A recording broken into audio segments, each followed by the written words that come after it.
यहाँ आके ढाल्टा जी को या जो भी अमूमन बागवान जो नर्सरी का काम कर रहे हैं या कुछ लोगों को प्लांटेशन करते हुए एक ऐसी बीमारी थी जिसके बारे में शायद मुझे भी इतना ज्ञान नहीं था, मगर जब हमने सर्च किया या अपने जो हमारा फ्रेंड सर्कल है,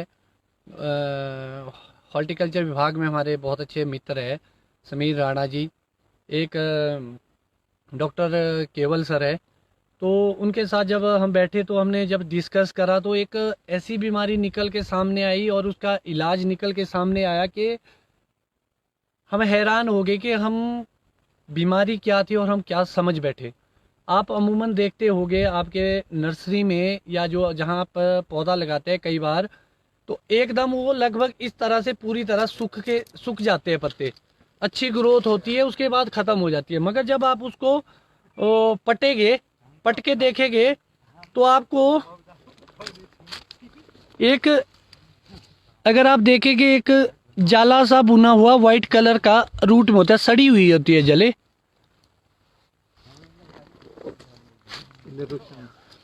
तो जो ये फंगस है इसका सेलोरेशियम ब्लाइट बोला जाता है, इसको सेलोरेशियम ब्लाइट। अमूमन मैं भी क्या समझता क्या था कि ये एक रूट रॉट है शायद, मगर ये रूट रॉट नहीं था। तो आप कई जगह जब प्लांट करते हैं पाउल्टी या पौधा लगाते हैं तो आप देखेंगे कि एकदम पौधा उठा था और एकदम सूख गया, और ये फंगल डिजीज़ है, ये नीचे सॉइल में होती है। तो ये ज़्यादा मॉइस्चर जब आपका वाटर लॉगिंग होती है और ऊपर से धूप पड़ती है, पानी खड़ा जब होता है आपके तौलिए में, मैक्सिमम हमारे जो जब हम प्लांट करते हैं तो आपने देखा होगा कि हम थोड़ा सा थाला सा बना देते हैं वहाँ पानी के लिए। तो मतलब हमेशा ये रखना कि भाई पानी ना रुके आपके पौधे के नज़दीक। और ये जो डिजीज़ है, ये अगर आप इसको ऐसे करके छिलेंगे तो आप देखेंगे अंदर गोले गोले से बने होते हैं। ये आपको जब आप प्रैक्टिकली पटेगे और उसको खुरचेगे तो आप अंदर देखेंगे कि इस तरह की कोई ब्लाइट आई है। ये जो डिजीज़ है ये आपके 1 साल से लेकर, जो नर्सरी में पौधा होता है जब आप प्लांट करते हैं, 1 साल से लेकर 5-6 साल तक आती है। 7 साल के बाद ये पूरी तरह ही ख़त्म हो जाती है, उसके बाद ये बीमारी नहीं आती है। तो ये जो स्टार्टिंग स्टेज है, अगर मान लो आपकी नर्सरी में है, अभी मेरे पास एक नर्सरी है, आप देखें कि ऊपर से सूख के आ गई और ये इस तरह से सूख गई है, पत्ते पूरे सूख गए और इसकी स्किन भी पूरी सूख गई है, मगर यहाँ से नीचे ग्रीन है। ग्रीन इसलिए थी कि आप देखेंगे तो यहाँ पर आपके जो फीडिंग रूट है ये ऊपर वाली, ये थोड़ी लाइव है, ये नीचे का सड़ गया है। अगर आप इसी को ट्रीट करना चाहते हो तो आप इसको सूखे हुए भाग को कट डाउन करेंगे और इसमें जो ये छोटी छोटी जड़ें हैं इसको IBA से ट्रीट करेंगे, जो रूट हार्मोन्स है, जो न्यू रूट्स लाएगी, और इसको आप दोबारा से एक बहुत अच्छा हेल्दी प्लांट बना सकते हैं और सूखे हुए भाग को आप इससे काट सकते हैं। तो ये जो बीमारी थी, ये मैक्सिमम जो पाउल्टी आप लगाते हैं, जितने भी बागवान भाई नर्सरी का काम करते हैं, आप देखेंगे कि उनके सूख रही है। तो ये वाली ब्लाइट है, आप इसका ध्यान रखिए। और इस पर इसको आप कॉपर से भी ट्रीट कर सकते हैं, और इसके बारे में अभी हम अध्ययन कर रहे हैं। आने वाले टाइम में हम इस पे एक अच्छी लाइव फिर से बनाएंगे आपके बीच, क्योंकि हमारा काम है फार्मर को अवेयर करना और अपने इस वेलफेयर एप्पल इंडस्ट्री की डेवलपमेंट के लिए अपना योगदान देना। तो ढाल्टा जी के भी, आपके भी अभी देखिए कि काफ़ी है ये आई हुई। हाँ, एक पोर्शन में आई है क्या हाँ, है? तो आपको इसको ये मैक्सिमम जून और जुलाई में आती है जी ज़्यादा। अभी ये डेड हो गई है, मगर इसके बाद ये आगे मल्टीप्लाई होगी, और जो आपका वो वाला भाग है आपको उसको पूरा ट्रीट करना पड़ेगा, तब जाके ये आपकी कंट्रोल होगी। और इसी के साथ साथ हम आपके साथ एक महत्वपूर्ण जानकारी साझा करना चाहूँगा मैं।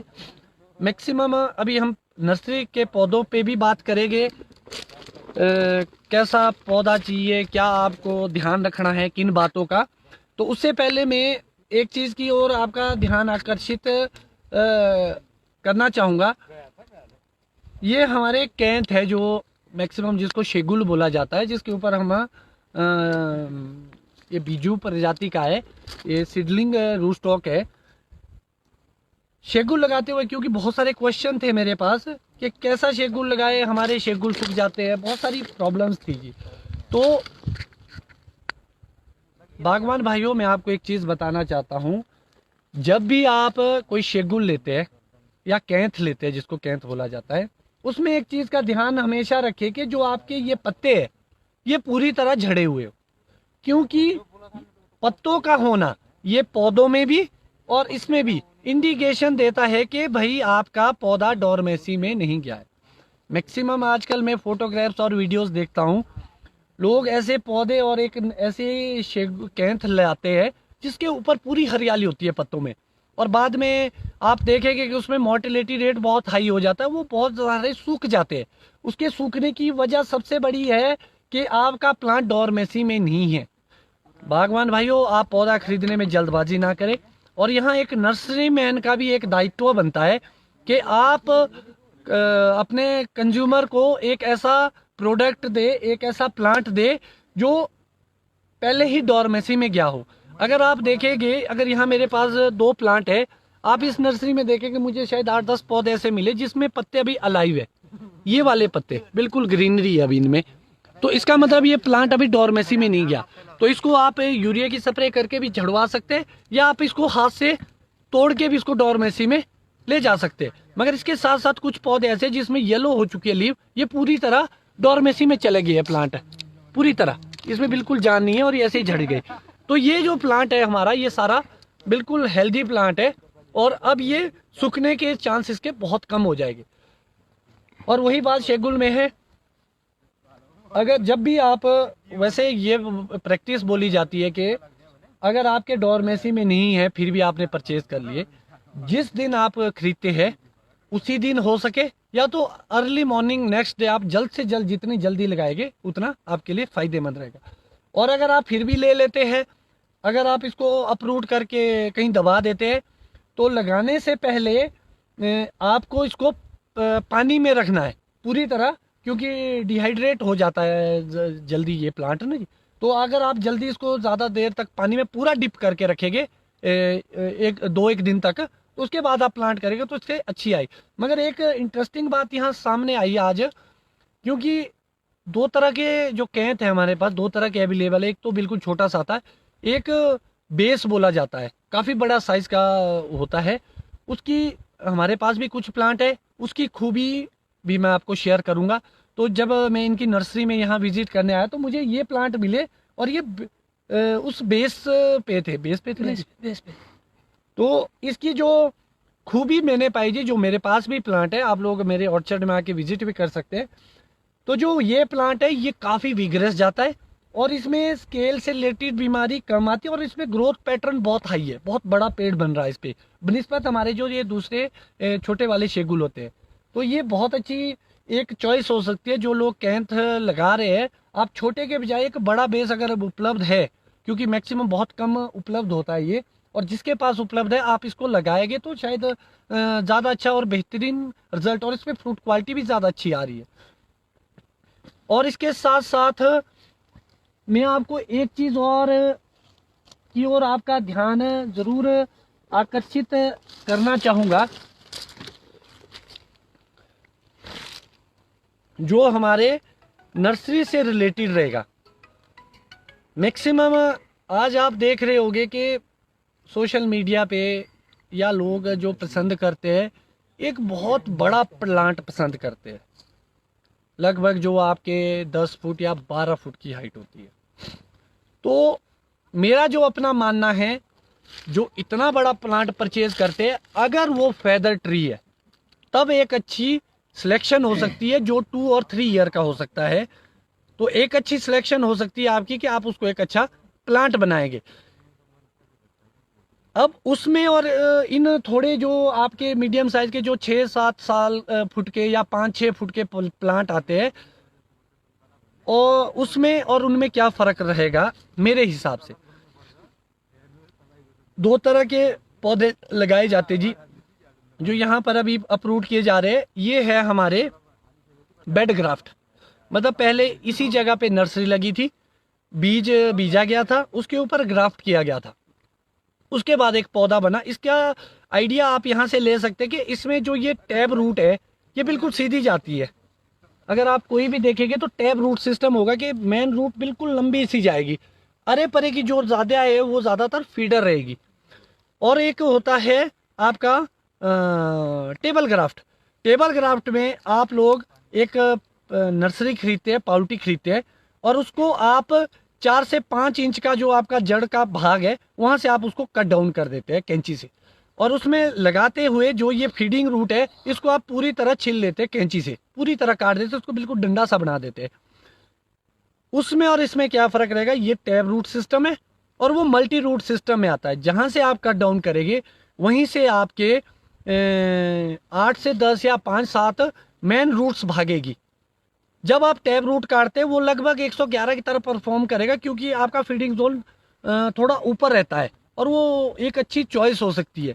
मगर जो टैब रूट है उसकी अपनी खूबी है, और जो आपके मल्टी रूट सिस्टम है उसकी अपनी खूबी है। और एक सोचने वाली बात है कि आप किस चीज़ का ध्यान ज़्यादा रखेंगे जब आप एक प्लांट खरीदते हैं। मेरे हिसाब से अगर आप पौधा खरीद रहे, आपको उसकी हाइट पे ना जाते हुए आपको उसका रूट सिस्टम पे जाना पड़ेगा।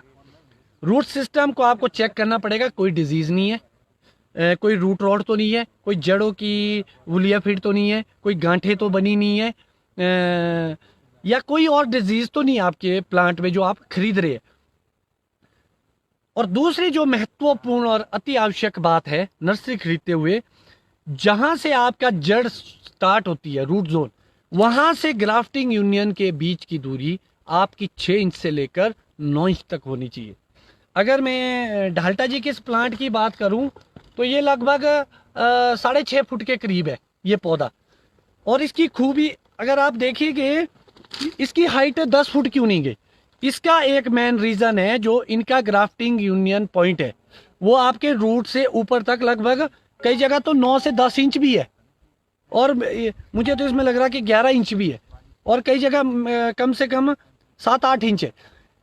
इसका जो आपके रूट रॉट की प्रॉब्लम आती है, मैक्सिमम क्या होता है जब आप कोई पौधा प्लांट करते हैं, हम और आप, तो उसका जो ग्राफ्टिंग यूनियन है वो नीचे की ओर आता है, आपने देखा होगा अपने बगीचों में। तो अगर आप नर्सरी मैन क्या करता है, नर्सरी मैन एक ऊंचा पौधा बनाने के चक्कर से इस ग्राफ्टिंग पॉइंट को थोड़ा नीचे करता है, यहां जैसे ग्राफ्ट कर देगा लगभग 2-3 इंच पे। 2-3 इंच से क्या होगा, क्योंकि वो हेल्दी होती है जी नीचे, और इसकी हाइट अनइवन चली जाएगी, बहुत ज़्यादा चली जाएगी। मगर प्रॉब्लम क्या आएगी, प्रॉब्लम ये आएगी जब आप इसको प्लांट करेंगे अपने ऑर्चर्ड में या खेतों में, तो कॉलर रॉट और रूट रॉट की प्रॉब्लम ज़्यादा आने की संभावना आपके बगीचों में है। इसीलिए जब भी आप एक पौधा खरीदते हैं, आपको ध्यान रखना है जड़ें जहां से शुरू है वहां से ग्राफ्टिंग यूनियन का पॉइंट 6 इंच से नीचे नहीं होना चाहिए। अमूमन एक धारणा है कि बड़ा पौधा लेके आप क्या करेंगे, अगर मैं इस पौधे को प्लांट करता हूं और मैं इसको कट डाउन करता हूं, मैं लगभग इसको 22-23 इंच या 2 फुट या 2.5 फुट के आसपास से ज़्यादा नहीं करूँगा। अगर हमने पौधा काटना यहाँ है तो एक बड़ा पौधा क्यों परचेज करना है, ये एक सोचने का विषय है जी। हम हाइट क्यों देख रहे हैं जबकि काटना हमने यहाँ है। और इसमें एक प्रॉब्लम और आएगी कि अगर आप बड़ा पौधा लेते हैं और उसको आप हेड बैक नहीं करते, ऐसा छोड़ देंगे, तो वेरी फर्स्ट ईयर में क्या होगा, आपका जो सीडलिंग की प्रॉब्लम है जो सबसे ज़्यादा आती है, क्योंकि जो वो सिस्टम चला है हेड बैक ना करने का, वो रूट स्टॉक पे मैक्सिमम है। रूट स्टॉक में क्या होगा, ऑलरेडी आपको एक फेदर ट्री 7-8 फुट का दिया जाएगा, और उसमें ये देखा जाता है कि 12 और 13 फुट से ऊपर हमने नहीं लेना है। मगर जब आप सीडलिंग पे जाते हैं तो इसकी हाइट तो आपके 20 फुट, 25 फुट या 30 फुट तक भी जा सकती है। तो उसमें क्या रहेगा, ये लचकीलापन हमेशा रहेगा प्लांट में अगर आप इसको हेड बैक नहीं करते। और दूसरी बड़ी प्रॉब्लम आएगी, क्योंकि जब आपने अप्रूट कर दिया कहीं से पौधा, दोबारा से आप इसको इंस्टॉल करेंगे सॉइल में, तो जो जड़ है वो पकड़ी नहीं होती है, मतलब इसको एस्टेब्लिश होने में 1 साल तो लगेगा। मगर जब तक ये मानसून या बाद तक ये 5-6 महीने में सेटल डाउन होगी, और इसमें ये लचकीलापन हमेशा रहेगा, आप देखेंगे उसमें ग्रोथ नहीं आती है। उसका बड़ा रीज़न ये है कि आपने पौधा अप्रूट करके लाया। इसीलिए जो पहली साल का आपका कट है वो मैं महत्वपूर्ण मानता हूँ। उससे क्या होगा, कट के साथ से जो आपकी 2-3 ब्रांचेस निकलेगी, वहाँ पे एक फर्स्ट स्टेप बनाएंगे, और उसके बाद जो नीचे का भाग है काट के, ये स्ट्रॉन्ग हो जाता है, इसमें मजबूती आती है, लचकीलापन नहीं रहता पौधों की तरह। तो हर बार आपको कट डाउन करना है। और इसी से रिलेटेड एक महत्वपूर्ण बात मैं बताना चाहता हूँ। अगर आप एक अच्छी नर्सरी से पौधा खरीदते हैं और जिसके गारंटी साथ में है कि वैरायटी ओरिजिनल है। एक क्वेश्चन मेरे को फार्मर का ये भी आया कि जी आप हमें पौधा दीजिए, अगर पौधे की कीमत मान लो 200 रुपये है, फिर वो साथ में डिमांड करते हैं, मान लो ये किंग रोड का पौधा है और वो किंग रोड की बडवुड की डिमांड भी करता है। मैक्सिमम क्या होता है, फिर वो बडवुड की ओर जाता है। बागवान भाइयों मैं आपको बताना चाहूँगा, जो पौधा आप परचेज करते हैं आप इसको इकोनॉमिकली कैसे सस्ता कर सकते हैं, इसका एक बात मैं आपको बताना चाहूँगा। आपने पौधा यहाँ से काटा, ये आपके पास पौधा आया 200 का, इससे ऊपर जो आपकी ये स्टिक बची, इसमें लगभग 3 स्टिकें और आनी है, ये आपकी बडवुड होगी। अगर एक स्टिक की कीमत 50 रुपये है, अगर आप आज किंग रोड की मार्केट में जाएंगे तो 50 रुपये से कम आपको स्टिक नहीं मिलेगी। तो अगर 3 स्टिकें हैं तो 150 रुपये की तो आपका बडवुड आ गई, और ये पौधे की कीमत आपको पड़ी सिर्फ मात्र 50 रुपये। तो इसीलिए आप एक कलमे खरीदने के बजाय जो बागवान भाई पौधा भी लगाना चाहता है वो पौधा परचेज कीजिए, बशर्ते गारंटी हो कि आपकी वैरायटी ओरिजिनल है। फिर आपके पास बडवुड भी आ गई और प्लांट भी तैयार हो गया। फिर एक महत्वपूर्ण बात आई जाती है जो अमूमन समाज में फैली है कि जी क्या हम इसको फ्रेश 1 साल के ग्राफ्टिंग इससे आप बडवुड ले सकते हैं? बिल्कुल ले सकते हैं। मदर ट्री जो होते हैं बडवुड बैंक में, उनमें एक एक 2-2 फ्रूट करके 2 से 3 साल तक फ्रूट लिया जाएगा, एक एक 2-2 दाना रख के। उसके बाद उसके हमेशा फ्रूट काटे जाते हैं, क्योंकि जो वैरायटी में डाउनफॉल आता है और जो बडवुड तैयार किया जाता है उसको हाईली न्यूट्रिशन दिया जाता है ताकि वो अपना करेक्टर ना छोड़े। जो वैरायटी में चेंज आता है वो इस वजह से भी ज़्यादा आता है कि हम एक ही मदर ट्री से फ्रूटिंग भी लेते हैं और उससे बडवुड भी ली जाती है। अब ये धारणा कैसे बनी कि इससे बडवुड ना लेनी या पहले सैंपल लेना, ये हमारे बुजुर्गों की ये होती जी। जब हमारे बुजुर्गों ने पौधा लगाया था उनको वैरायटी का ज्ञान नहीं था, उनको golden red, golden Richard red जो भी वैरायटी थी प्रचलन में उसका उनको ज्ञान नहीं था। तो इसीलिए ये बोला जाता था कि पहले आप सेब देख ले उसके बाद आप उसकी कलमे करें। और एक बात और बोली जाती है कि नीचे का कि ऊपर का बडवुड। हमने आज तक ये देखा जी, आप नीचे का लीजिए ऊपर का लीजिए, वो अपना करेक्टर नहीं छोड़ता है। करेक्टर छोड़ता है जी। अगर आप बहुत सालों तक मदर ट्री से अगर आप अपनी बडवुड ले रहे हैं तो आप भी अपने बगीचों में कुछ पौधे ऐसे छोड़ सकते हैं जिससे आप फूल जब आएगी उसको काट दो, उससे फ्रूटिंग ना लो। मदर ट्री डेवलप ऐसे कीजिए जिसमें आप फ्रूटिंग ना ले रहे हो, फिर आपके पास एक अच्छा मदर ट्री तैयार हो सकता है। ये जो जानकारी मैंने आपको दी ये बहुत ही महत्वपूर्ण थी। आप इसको, मुझे उम्मीद है आप इसको शेयर भी करेंगे, साझा भी करेंगे लोगों तक, क्योंकि लोग दुविधा में ना रहे, क्योंकि ये एप्पल इंडस्ट्री हम सब की है जी। अगर आप गलत चयन करेंगे नर्सरी का या आप बडवुड के चक्कर से अपना पैसा खर्च करते हैं तो ये एक गलत बात है। हम बता रहे हैं कि फ्रेश वुड से एक फ़ायदा और क्या है लेने से। जब भी आप 1 साल के पौधे से कलम लेते हैं, जब आपको ग्राफ्टिंग करेंगे तो उसका ग्रोथ पैटर्न बड़ा हैवी रहता है, अच्छी ग्रोथ आती है। मगर अगर आप स्कारलेट का कोई पौधा है, मान लो ये स्कारलेट का, इसकी बडवुड ले गए अगर ये फ्रूटिंग पे है, अगर आप इसको ग्राफ्ट करेंगे आप देखेंगे एकदम धीमा आ जाता है। तो उसका बड़ा रीज़न ये है कि आपने एक मिच्योर्ड बडवुड ली है जिसने आपके बड फॉर्मेशन करा दी। अगर आपको एक अच्छा पौधा चाहिए, ग्रोथ चाहिए, तो आपको एक फ्रेश वुड लेना है। कोशिश ये करनी है बडवुड ऐसी हो जिसमें आप फ्रूटिंग ला रहे हो, और ये आप अपनी नर्सरी में भी कर सकते हैं। बार बार कल में खरीदने से अच्छा है कि आप अपनी नर्सरी खुद तैयार करें, एक अच्छा बडवुड अपना तैयार करें। और नर्सरी लेते हुए इन बातों का आपको विशेष ध्यान रखना है। तो ये कुछ ऐसी महत्व। अच्छा, और एक चीज़ है, अगर आप बहुत ही मोटा पौधा खरीदते हैं और अगर हेड बैक करते हैं उसमें एक प्रॉब्लम और आएगी। तो अगर आप छोटा कट मारेंगे और अगर वो लगभग इतना मोटा है तो उससे क्या हो जाएगा, यहाँ पर सड़न पैदा हो जाएगी, डेडवुड पैदा हो जाएगा, वो घाव नहीं भरता है। इसीलिए जो मेरा मानना है कि आपकी जो, मेरी फिंगर थोड़ी मोटी है, जो आपके लगभग ये फिंगर साइज है लास्ट की 2 फिंगर वाला, आप लगभग इतनी मोटाई वाले ही पौधे ले। इससे ज़्यादा मोटाई में आपको प्रॉब्लम आ सकती है मेरे हिसाब से। और एक चीज़ का फिर से ध्यान रखिए, आप ऐसे पौधे ना खरीदे जो डोरमेसी में ना गए हो। अगर आपने बहुत जल्दबाजी करता है हमारा बागवान नर्सरी खरीदने में, पौधे खरीदने में, अब किस बात की जल्दी है कि वो पत्तों के साथ ही पौधा खरीद लेता है। आप नर्सरी मैन को बोलिए कि आप 15-20 दिन पहले या तो उसको हाथ से झाड़ दीजिए या यूरिया की स्प्रे से पत्ते को प्लांट को डोरमेंट कर दीजिए। उसके बाद आपकी जो मरने की वो है वो बहुत कम हो जाएगी आपके पौधों की, और अच्छे प्लांट बनेंगे और हेल्दी बनेगी। और एक महत्वपूर्ण चीज़ और मैं साझा करना चाहूँगा, हमें प्लांटेशन करते हुए अब किस चीज़ का ध्यान रखना होगा, ये भी एक महत्वपूर्ण विषय। जिस दिन आप किसी भी नर्सरी से खरीदते हैं तो आपका एक दायित्व है कि आप इसको ट्रीट करें।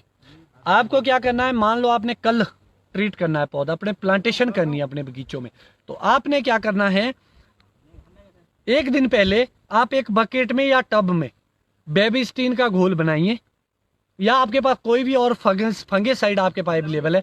अगर आपको ये लग रहा है कि कोई वूलिया फीड या कीड़ा है तो आप उसमें थोड़ा सा इंसेक्टिसाइड भी ऐड कर सकते हैं, और आप इसको कम से कम 10 से 15 मिनट तक इसको डिप करा के रखिए। उसके बाद आपने क्या करना, जब आप 15-1 मिनट तक इसको डिप करा के रखेंगे प्लांट को, फ्रेश वाटर में या नलके के नीचे ले जाके आप इसकी रूट्स को पूरी तरह धुला दीजिए। मतलब ऐसे करके ऊपर से पानी गिरेगा और ये पूरा वॉश आउट हो जाएगा और सारा केमिकल निकल जाएगा। फिर आपने नेक्स्ट डे या उसके 2 दिन के बाद क्या करना है, 1-2 दिन पहले की ट्रीटमेंट है ये, 2 दिन के बाद या 1 दिन के बाद आप क्या करेंगे, आप एक बकेट में या बाल्टी में लाल चिकनी मिट्टी लेंगे, उसका आप एक स्लरी सी बनाएंगे, लेटी सी, बिल्कुल बारीक सी, पानी मिक्स करके। उसमें आप उतनी ही मात्रा में ताज़ा गोबर भी डाल सकते हैं आवश्यकता अनुसार, और उसमें आपको माइकोराइजा जो रूट की डेवलपमेंट करता है उसको ऐड करके आप उसको बढ़िया तरीके से एक स्लरी बनाइए, और उस स्लरी को आप तैयार करके रख सकते हैं। जब आपने प्लांटेशन करनी है, जैसे आपने ये पौधा करना है, आपने ये दुल्हा के बिल्कुल फ्रेश रखा है 1-2 दिन पहले, आपने ये पौधा चखना है, लगाने से पहले आपने उस स्लरी में इसको डिप करना है। होगा क्या, जो ये छोटे छोटे रूट्स है इसमें वो लाल मिट्टी जी चिपक जाती है, और जो मरने की वो है वो कम हो जाएगा, और माइकोराइजी जो फंगस है वो इसमें चिपक जाएगी साथ में।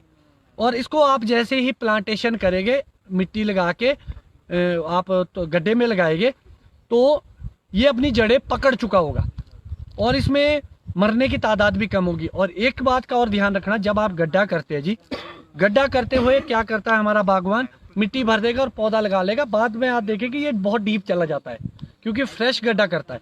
जब भी आप मिट्टी भरे, जो आपका मिट्टी का धरातल का सरफेस है, सीधाई है, जैसे ये सरफेस है मिट्टी का हमारा, तो आपने जो गड्ढा करना है उसका बेड राइज करना है, लगभग 1 फुट ऊपर मिट्टी उठानी है। उस 1 फुट की मिट्टी के ऊपर आपने पौधा यहाँ तक लगाना है जहाँ तक जड़े, बाद में वो बैठ के आपका आधा फुट ऊपर रहेगा, आधा फुट लगभग बैठेगा गड्ढा। उससे क्या होगा, जो रूट रॉट और कॉलर रॉट की प्रॉब्लम वो बहुत कम होगी या नाम मात्र होगी या आएगी नहीं, और प्लांट बड़ा हेल्दी और अच्छे तरीके से चलेगा। हमेशा बेड राइज करके आप प्लांटेशन कीजिए, डीप ना लगाइए, क्योंकि एक गड्ढा आपको 50 रुपए के करीब पहुंचता है और एक पौधा आपको 200 के करीब पहुंचता है। ऊपर से आपकी साल खत्म होती है, आप देखेंगे बहुत सारे लोग बगीचा लगाते हैं, बाद में क्या हो जाता है, आधे पौधे अगर 200 पौधा लगाएगा, बाद में 85 पौधा जिंदा मिलता है और 150 मर जाता है। वो एक गलत तरीके से प्लांटेशन करने का नतीजा होता है। अगर आप इस प्रॉपर चैनल से आप प्लांटेशन करते हैं, पौधों की ट्रीटमेंट करते हैं, तो आपके मोर्टेलिटी 0 के बराबर होगी और 100% सक्सेस रेट होगा आपका। तो इसके साथ साथ बहुत सारे क्वेश्चन मेरे पास ये भी थे, मुझे आइडिया नहीं था कि कैंथ कहाँ मिलेंगे, लोगों के बहुत सारे थे। अगर आप लेना चाहते हैं तो आप ढाल्टा जी से परचेज कर सकते हैं, और स्पेशली बेस पर जो बेस है इनका, तो ढाल्टा जी अपना नंबर शेयर करेंगे आपसे और आप इनसे कांटेक्ट कर सकते हैं। आप नंबर दीजिए अपना। 98 059 27 आप इस नंबर पे आप कांटेक्ट करके इनसे आप कांटेक्ट कर सकते हैं, और ये हेल्दी शेगुल कैंथ जो भी है इसको आप परचेज कर सकते हैं। तो बागवान भाइयों, आज के लिए इतना ही। अगली बार नई बातों के साथ, बागवानी की बातों में नए विषय पर चर्चा करने के लिए इलेक्शन के बाद ही आऊँगा आपके बीच, फिर से आपके बीच होंगे। हमारा जो मोटो है, सभ्य समाज, अपने इंडस्ट्री को उठाना। पढ़े लिखे होने का मतलब शायद डिग्री नहीं होती, मेरे हिसाब से आप अपने समाज में अपने दायित्व को कैसे निभाते हैं, सोसाइटी की डेवलपमेंट के लिए प्रदेश की, देश की डेवलपमेंट के लिए आप कहाँ योगदान देते हैं, वो एक एजुकेटेड पर्सन का निशानी है। तो ग्राफ्टिंग पॉइंट देखेंगे तो वो भरा होना चाहिए पहली साल में। तो मैक्सिमम यहाँ मैं देख रहा हूँ बहुत अच्छे हेल्दी प्लांट है और सारे अच्छे फिलअप हुए और काफ़ी अच्छा प्लांट तैयार किया है ढाल्टा जी ने। तो उम्मीद है आप लोगों को आज की ये वीडियो पसंद आएगी और इसी के साथ ही मैं आज आप लोगों से अब विदा लेने का समय आ गया है। जय हिंद, नमस्कार।